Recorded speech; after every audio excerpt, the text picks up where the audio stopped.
Shavua Tov, everybody. Shalom. I'm Rolene Marks. This is the Israel Briefing. Guys, you know you have a date with me every Monday to Thursday for your top stories, those headlines making the news in Israel. And as always, we are brought to you by Lay of the Land. We send out a newsletter every week, and if you would like to subscribe to our newsletter, please be in touch with us via our website, and you can find that at www.layoftheland.online.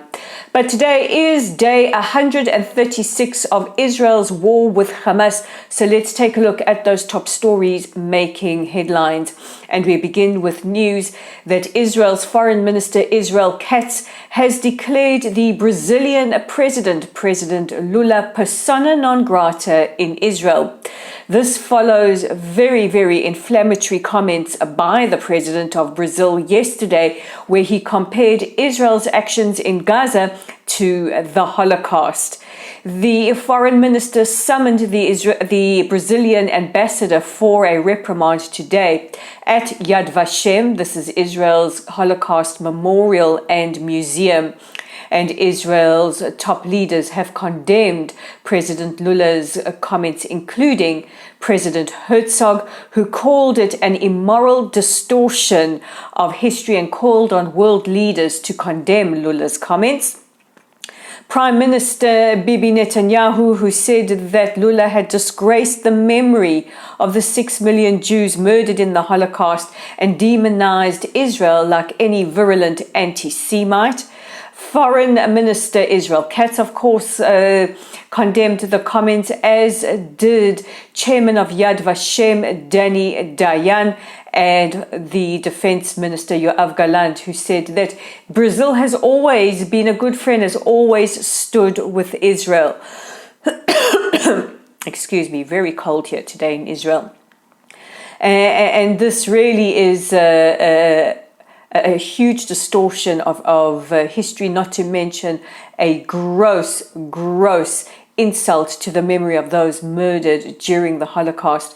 But it does sit in well with Lula, who is known as a far leftist, and these kind of horrendous comments that we expect from the far left.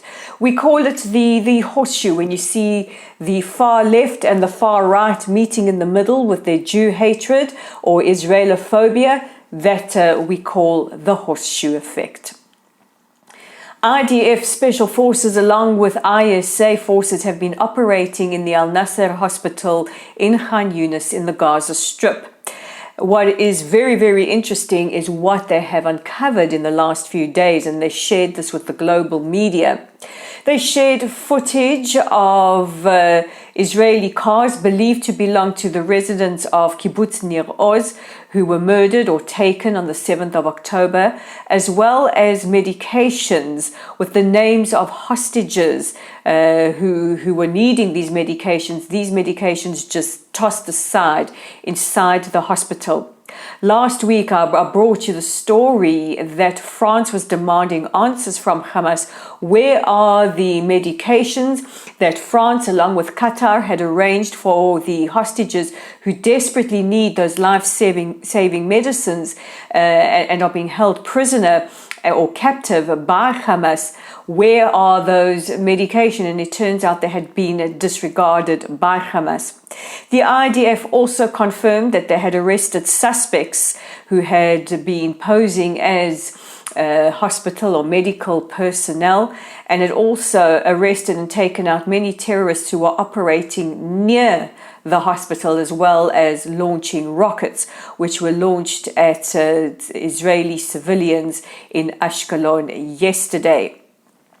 The IDF stressed that no disruptions had happened at the hospital towards the patients and the medical personnel, and the hospital is still operational. That is contrary to some reports you are hearing in the mainstream media.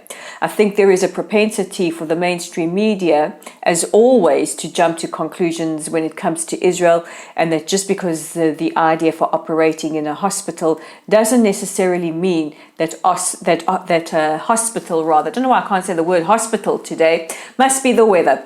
Just because the IDF is operating in and near the hospitals doesn't mean they have ceased to be functional. A very, very troubling phenomenon took place aboard an El Al flight from Thailand to Israel on the weekend.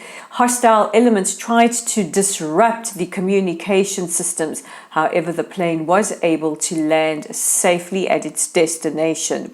This is a real cause for concern. However, we do have some of the most experienced and security-aware pilots in the world, and are no doubt aware of any kinds of threat. And finally, the ICC, the International Criminal Court, is set to hear the cases on sexual violence and crimes against humanity committed by Hamas on the 7th of October. This includes sexual violence against Israeli women, girls and men. We do have doctors confirming that several men who've been held hostage by Hamas were sexually abused. We can't forget that on the 7th of October, the Hamas terrorists infiltrated Israel and raped, murdered, mutilated, tortured, burnt alive and kidnapped Israeli civilians as well as foreign nationals. Kanta Ahmed, who is a lawyer and an activist, said that these acts, these crimes against humanity, confirmed Hamas's genocidal intent against the people of Israel. So that is today's top stories. Don't forget to check out our website at www.layoftheland.online for all of our new articles and where you can find briefs such as this, all stored in our archives. Our Israel Brief is on our YouTube channel, which is at the Israel Brief. If you like our content, please like, share and subscribe by hitting that red subscribe button and the bell if you want to be notified every time we bring you your news from Israel. We are on X at Lay of the Land 5 and of course our growing community on Facebook at LOTLSITE at Lottel's site. And all that remains is for me to wish you a wonderful rest of your day.